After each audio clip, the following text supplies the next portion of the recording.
আসসালামু আলাইকুম। আল্লাহ রব্বুল আলামিন তিনি যাকে সাহায্য করতে চান তাকে এমনভাবে সাহায্য করুন যে এই ঘটনা না শুনলে তা কখনোই বুঝতে পারবেন না।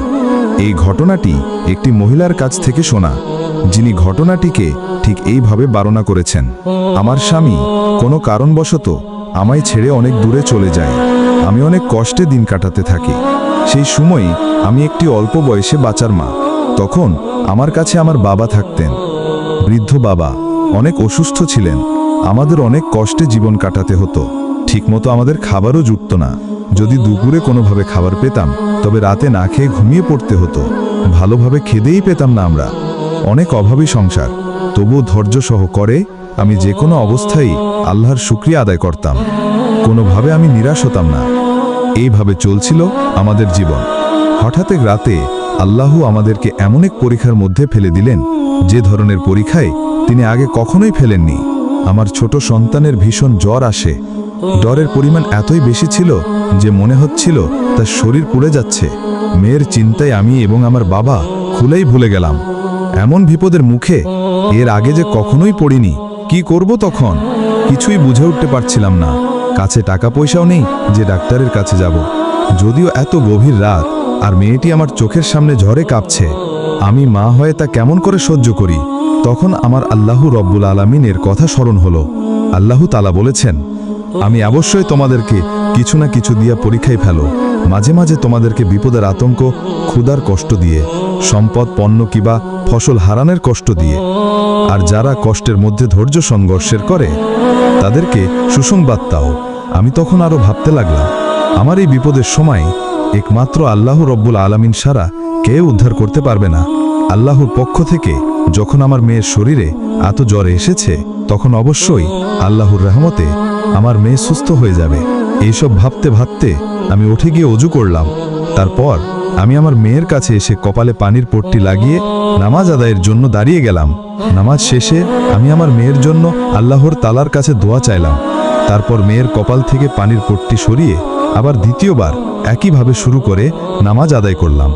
নামাজ শেষে আল্লাহর কাছে প্রাণ ভরে মেয়ের জন্য দোয়া চাইলাম।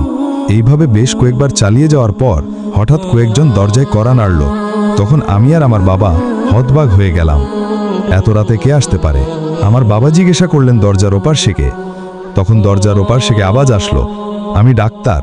তখন আমি আর বাবা দুজনেই অনেক বিস্মিত হয়ে গেলাম। ভাবলাম এত রাতে কে ডাক্তার ডাকলো? বাবা তখন দরজাটি খুলে দিলেন। ডাক্তার তখন ঘরে প্রবেশ করে জিজ্ঞাসা করলেন যে রোগী কোথায়? আমি তখন বাচ্চার দিকে ইশারা করিয়ে দিলাম। ডাক্তার জিজ্ঞাসা করার পর আমার হাতে একটা কাগজের টুকরো ধরিয়ে দিয়ে বললেন, আমার ফিসটা দিয়ে দিন, আমি চলে যাব। আমি তখন বললাম, ডাক্তার সাহেব, আপনাকে দেওয়া মতো আমার কাছে তো কিছুই নেই। এমনকি আমাদের ঘরে 5 দিন থেকে খাবার পর্যন্ত নেই। এই কথা শুনে ডাক্তার রেগে আমাকে ধমকের সুরে বললেন, ফিস দেওয়ার ক্ষমতা যদি নাই থাকে তাহলে এত রাতে আমাকে টেলিফোন করে কেন ডাকলেন? কেনই বা আমাদের এত রাতে ঘুম ভাঙিয়ে কষ্ট দিলেন? ডাক্তারের মুখে যখন আমি এই কথাগুলি শুনলাম, তখন আমি ভাবলাম ডাক্তার মনে হয় ভুল করে আমাদের বাড়ি চলে এসেছেন। আমি তখন অনেক সাহস করে ডাক্তারকে বললাম, ডাক্তার সাহেব, আমরা আপনাকে টেলিফোন করে ডাকিনি। তাছাড়া আমাদের বাড়িতে কোনো টেলিফোন নেই। আমরা ভালো করে খেতেই পাই না। একবেলা খাবার জুটলেও পরের বেলায় না খেয়ে থাকতে হয়। টাকার অভাবের জন্য মেয়েটির কষ্ট আমাকে দেখতে হয়েছে। আর আপনি কি করে ভাবলেন যে আমাদের ঘরে টেলিফোন থাকবে? এই কথা শুনে ডাক্তার একবারে স্তব্ধ হয়ে গেলেন।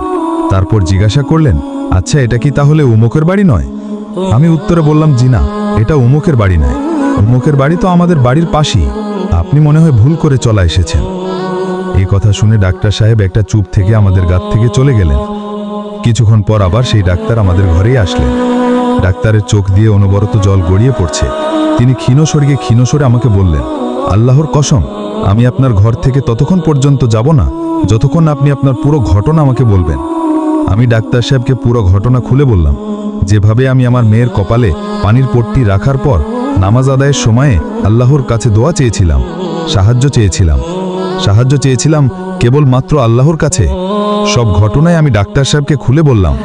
ডাক্তার সাহেব শুনে আমার গায়ের থেকে চলে গেলেন এবং কিছুক্ষণ পর তিনি আমাদের জন্য রাতের খাবার এবং মেয়েটির জন্য ওষুধ এনে ডাক্তার সাহেব আমার হাতে দিয়ে বললেন, এখনো আপনাদের জন্য, আর এখনই ওষুধটা মেয়েটিকে খাইয়ে দিন এবং আল্লাহ যতদিন চাইবে ততদিন পর্যন্ত আমি প্রতি মাসে আমার বেতন থেকে কিছু পরিমাণ টাকা আপনাদেরকে সংসার চালানোর জন্য আমি দেব। ডাক্তারেরা বুঝতে বাকি রইল না যে এই মহিলাটি এত কষ্টের মাঝে একেবারে ধৈর্যহারা হয়নি। সে আল্লাহর প্রতি বিশ্বাস রেখে কেবলমাত্র আল্লাহর কাছে সাহায্য চেয়েছিল। তাই আল্লাহ এই মহিলাটির প্রতি খুশি হয়ে প্রতিদানস্বরূপ আমাকে পাঠিয়েছেন। আর আল্লাহ হয়তো এটাই চেয়েছিল, আমাদের জীবনে দুঃখ কষ্ট এবং বিভিন্ন সমস্যা আসতে পারে, তবে তাতে আমাদের ভেঙে পড়লে চলবে না। সেই ক্ষেত্রে আমাদের উপায় হবে শুধুমাত্র আল্লাহর উপর ভরসা রেখে ধৈর্য ধারণ করা এবং আল্লাহর কাছেই সাহায্য চাইতে হবে। আপনার জীবনে দুঃখ কষ্ট, অভাব, অনটন এগুলো আসতে পারে আল্লাহর পক্ষ থেকে আপনাকে পরীক্ষা করার জন্য। তো বন্ধুরা, এই ছিল আমাদের আজকের ভিডিও। আশা করছি আমাদের ভিডিওটি আপনাদের ভালো লেগেছে। ভিডিওটি ভালো লাগলে লাইক দিন, আর প্রতিদিন আমাদের ভিডিও পেতে আমাদের চ্যানেলটি সাবস্ক্রাইব করে পাশে থাকা বেল আইকনটি ক্লিক করুন। এতে করে আমাদের নতুন ভিডিও নোটিফিকেশন, নতুন ভিডিও পাবলিশ মাত্রে আপনার কাছে পৌঁছাবে। আজকের মতো বিদায় নিচ্ছি, দেখা হবে অন্য কোনো ভিডিওতে। ভালো থাকবেন, ধন্যবাদ সবাইকে।